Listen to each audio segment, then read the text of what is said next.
Hello everyone, welcome to my Resident Evil Revelations, Infernal difficulty, no damage, no bonus items walkthrough. This is episode 9, no exit, and this episode is one of the hardest episodes in the game, but it mainly has to do with this section right here where you're playing as Grinder, and it's the siege coming up that is incredibly difficult to do no damage, because if you don't approach the siege section in a particular way, you're going to have a bad time when you're trying to do no damage. Obviously, when you have enough healing items, the section is perfectly fine, and you're just using all your healing items, but doing a no damage, it is very, very annoying. I don't know if I would call this legitimately difficult or not. I mean, I would call it legitimately difficult with the healing items, but with no damage, it's stupid. It's a little stupid. But at the same time, trying to figure out how best to approach the sequence, it was interesting to do, and I do feel like there is a level of skill involved with this. But I just feel like there's some bullshit as well. And we're in this part right now, and the game is giving you some time to prep before the sequence. And you have got to place the weapons on the ground exactly like how I do it. So swap to your G36, replace it with the rocket launcher I just picked up, and then swap the rocket launcher for the G18. And then that rocket launcher right over there that's close to me, you'll want to pick up that rocket launcher and swap out your G18. You've got to have the M3 shotgun and 2 rocket launchers in your inventory. And you got to make sure the G36 and the G18 are in those exact positions, because the rocket launcher is necessary to actually no damage to the sequence. And the game does give you a lot of rocket launchers, but the placement of the rocket launchers so that you don't have to travel such a long way to get to one is very important.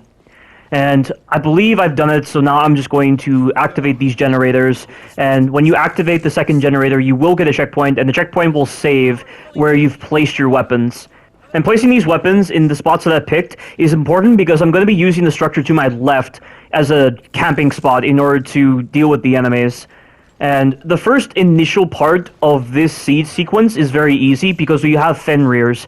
And you can get rid of most of the Fenriers by standing in this corner and using your shotgun. And the shotgun will one-shot kill most of these Fenriers. Sometimes it'll take 2 if you get very unlucky with the spread. But it should mainly be 1 shot from your shotgun, because that is how a shotgun should be in a Resident Evil game. Like, the dogs in this game are a pretty stupid AI, but it's really cool that they die this fast, and they have some really good feedback systems with them. But 3 dogs tend to spawn from this spot to my left, and then the rest of the dogs will be on the right, and then there will be some on your left, but just use the audio to your advantage to know when the dog is jumping. And after about 7 or 8 kills, hunters will start spawning in, and pretty much when Quint says this line right here, where he's talking about the FPC, you'll want to come over to this spot right here, because a hunter's going to spawn from that corner directly ahead of me. So here he comes, aim for that barrel, use the barrel, and then get in this corner right here. The dogs are going to start to come after you, the hunters will start to come after you. I mean, there's only going to be 1 hunter right here, and then a couple of dogs. There is a bit of delay in between each of these phases. I mean, the delay is not going to be there if you take too long to kill the enemies before the next phase begins, but that's the end of this phase. And now the next phase will trigger after a brief moment, once the dialogue is finished right here. And there is going to be a lot of hunters and a lot of dogs coming, but right here, there's a Fenrir, and there's going to be another Fenrir coming from that exact same spot. That's always going to be the same. And then we have a hunter right there. Hunters generally take about 2 to 3 shots from the shotgun, mainly 3 if you're not aiming for the head. But use a rocket launcher on that wall over there to hit the enemies on your level, and also on the bottom level. That is important with the timing just then. So right now there's another hunter. So when I knock down this hunter, I always use a rocket launcher to get rid of most of them. I'm going to pick up this rocket launcher right here. Like I said, the placement of the rocket launchers before the fight begins is very important, so that I don't have to run such a long distance. This should be the last enemy for this phase. And once he's dead, the phase is going to be paused because the game wants you to turn on a generator, but there aren't any enemies around because I've cleared them out. This sequence comes across as being an infinite spawn moment, but it actually isn't. There are a lot of enemies in this sequence, but they aren't unlimited. And the enemies are always going to be in the exact same phases. And when this generator is forced to go offline, and you have to turn it back on, before you turn it back on, the enemies stop spawning for a bit. So before you turn on this generator, you will want to make sure that you have 2 rocket launchers in your inventory right now, and try to make sure that rocket launcher's on the ground right there, just in case you need it. Because there aren't any weapons on this crate over here, there's no way for me to place a rocket launcher on that crate. But my setup is perfect, and now I'm going to turn on the generator. I'm going to stand in the same corner again, and I'm just going to wait, because roughly 20 seconds later, 4 hunters are going to spawn in. There are going to be 2 hunters to my right. There's going to be another hunter that will spawn at my 11 o'clock. There will be another hunter that will spawn at my 12 o'clock. But this is the order as follows. 1 hunter is going to spawn right here. The hunter that was previously at my 11 o'clock is coming at me right now. So once again, aim for the head to ensure it takes roughly 2 shots. And this hunter is going to spawn to my right. And then the hunter that was at my 12 o'clock previously is going to come right now. And I'm going to run out of shotgun ammo right here. If you run out of shotgun ammo, you've got to get the G36 very quickly. And after this 4th hunter, Farfarellos are going to spawn in. Oh no, there's 5 hunters, never mind. So this right here, I have to get rid of this guy using my machetes. And the machetes are pretty good at dealing with the hunters. I mean, they're mainly good against the Fenrir's, but it's still pretty reliable against 1 hunter. But that guy is dead, and you need to grab this G36 very quickly. The G36 is going to be very, very helpful. It's the 2nd best weapon for this sequence. That right there was a Farfarello.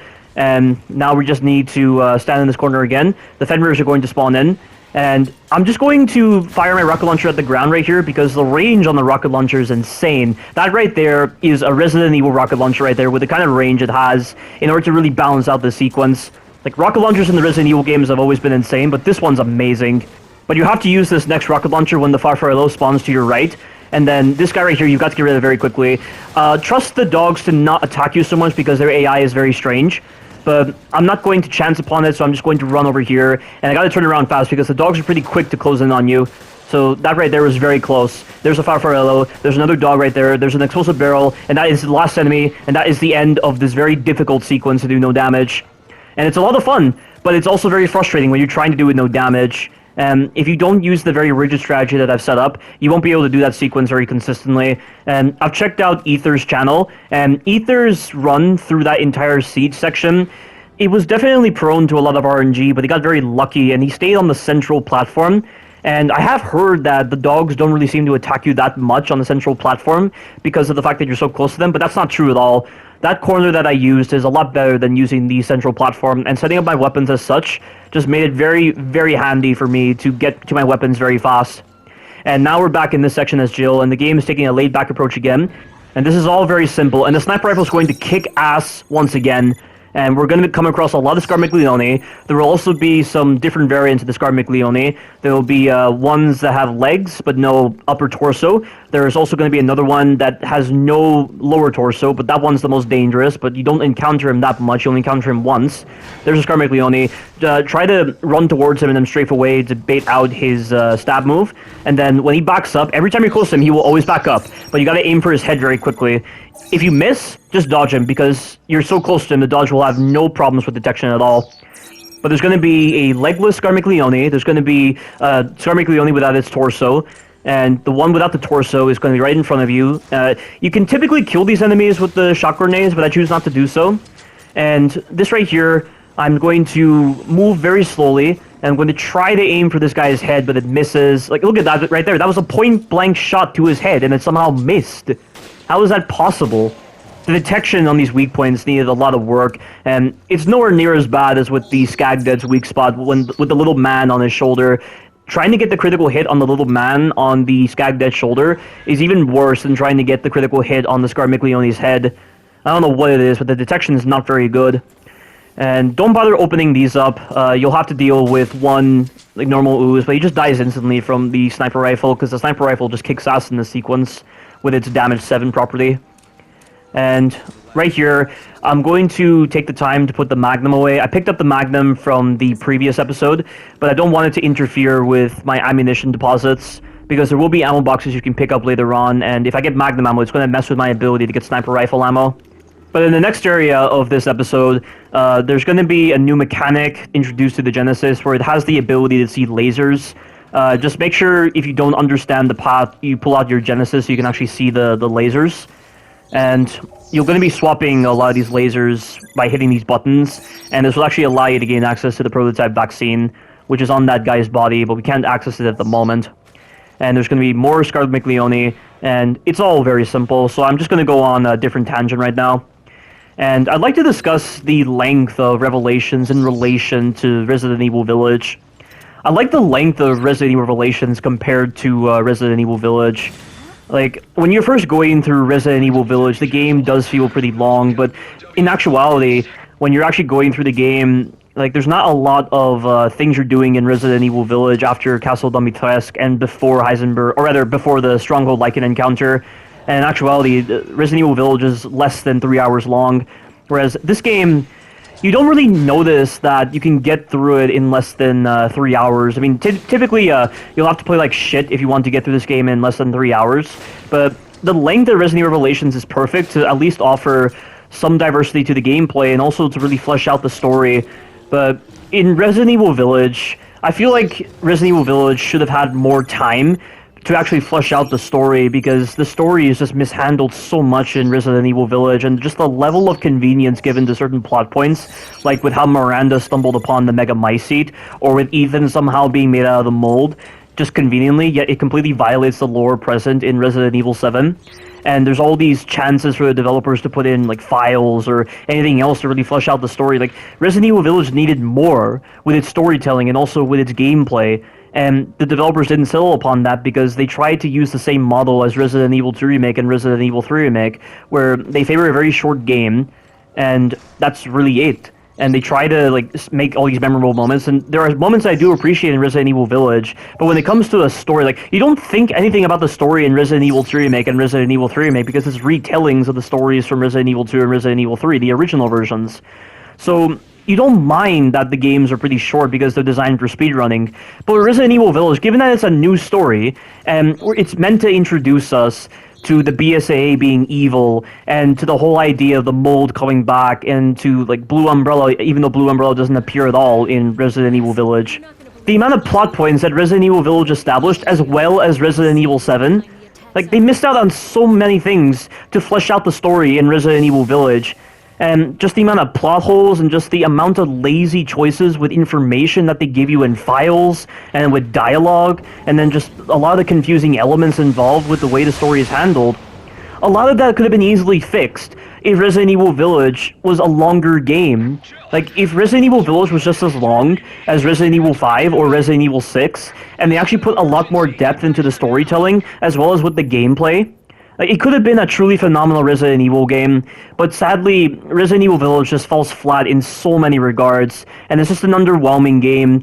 And returning to the story elements, I've actually been in contact with the Resident Evil podcast, which is a group that is dedicated to really clarifying a lot of the story points in the Resident Evil series by developing a timeline, and to also promote a lot of discussion in their Discord. And I recently subscribed to their Discord, and I was getting into a lot of discussions about certain plot points in Resident Evil Village. Like, for instance, there's this whole designation between the mold Mutamycete and the Megamycete, and a lot of the confusing elements involved with that is that the mold is oftentimes referred to as a fungus, and then there are times when it's referred to as an anomalous bacterium, and then there are times where in Resident Evil Village they refer to the Cadu parasite as a parasite, obviously, and also with the Megamycete being a series of like organisms put together to make this figure that you see. So it's like they're flip-flopping between what to actually designate the mold as, and I asked this question to the Resident Evil podcast team, and they themselves were equally as confused. And we don't know if it's the result of rushed development, we don't know if it's the result of translation errors, because the Resident Evil series is filled with a lot of translation errors between Japanese and English, or if there's actually something to this. But like I pointed out that maybe like the actual mold itself is a fungus, and maybe the Mutamycete is the result of the mold infecting bacterial colonies, because this was kind of hinted in the Shinso strategy guide, as well as the Baker incident report from Resident Evil Village. And maybe the actual Megamycete itself is the result of the mold infecting these parasites, and maybe like the mold is branching out from those parasites, similar to what the cordyceps does to insects, where it invades the brainstem and then it spawns spores out of the actual carcass. And you can find footage of this on YouTube right now, so maybe there's something like that. And you know, they did find the explanation to be kind of reasonable, but there's still a lot of confusing elements involved, and I feel like I need to post some fragments from that discussion that I was having on the Resident Evil podcast Discord, because it really highlights a lot of confusing elements involved with the way the storytelling's handled in Resident Evil 7 and Resident Evil Village. I mean, it's more so confusing in Resident Evil Village. Like, there's just so much that we don't understand because the game was just rushed out the door, and it's like the developers didn't really understand what they were doing. They didn't know what they were doing with the gameplay, and they obviously didn't know what they were doing with the story at times. Like, the whole aspect with Ethan being made out of the mold, the Resident Evil podcast team was equally as confused, and they attributed it to the fact that Ethan was likely dead when the mutamycete actually revived him. So because of that unique circumstance that Ethan was in, where he was dead and then he was revived by the mutamycete, maybe that has something to do with it, but I doubt it. And it goes against what was established in the concept art of Resident Evil Village with the tragedy of Ethan Winters arc. But that's really what I have to say about the length of Revelations being a lot better than the length of Resident Evil Village. Like, the way Revelations handles its storytelling is a lot better than Resident Evil Village's storytelling. And I do find Revelation's storyline to be one of the most intriguing storylines ever in the entire Resident Evil series. Just the level of conspiracy involved with Veltro and the FBC, and just the plot twists involved, and the level of mystique involved with the way the storytelling is handled. And then with the entire BSA organization actually involved in this, like it is an actual terrorist attack you're dealing with, because you have an entire organization of members to work with. Like, the story in this game is definitely handled very well. I mean, there are some parts that can be a little confusing, and you kind of have to look back at them and just really think them through. But overall, I would say that the storytelling in the story itself, in Revelations, is way better than Village's storytelling. And it's a lot better than Resident Evil 1 storytelling, I would say. And, you know, I just think this developer who handled the storytelling, and, you know, this team that handled Revelations, this was the same team that handled Resident Evil 7 as a whole. But with the way they just favored vague storytelling in Resident Evil 7 and Resident Evil Village, I feel like it just confused the developers so much with the way the storytelling was handled in Resident Evil Village specifically, and also with Resident Evil 7 in certain parts, but like I said, more so in Resident Evil Village when it comes to confusing elements. And that's why Resident Evil Village should have been a longer game. It should have been a longer game to flesh out the story, and so the developers actually understood what they were saying when it came to the story. And if it was a longer game, there could have been a lot more ways for the developers to diversify the gameplay, but sadly, they didn't settle on that. And that is definitely a main problem with Resident Evil Village, and something I definitely need to point out in my review of Resident Evil Village once the DLC comes out. And I know I just talked over that combat sequence just then, but that combat sequence is easy. Just stay on the platform, make sure you deal with the Scarmicleones because they can jump up to your platform, and then the Tricorn Ooze to your right, you need to get rid of him because he's very close to you. You don't have to deal with all the Tricorn Ooze, you just have to deal with the normal Ooze, as well as any Tricorn Ooze that spawn on your level, and also with the Scarmicleones. Those are the only enemies you have to deal with, and the sequence will end. It's all very simple, and that is the end of this episode. Stay tuned for the future episodes. Thank you all for watching, and you take care now.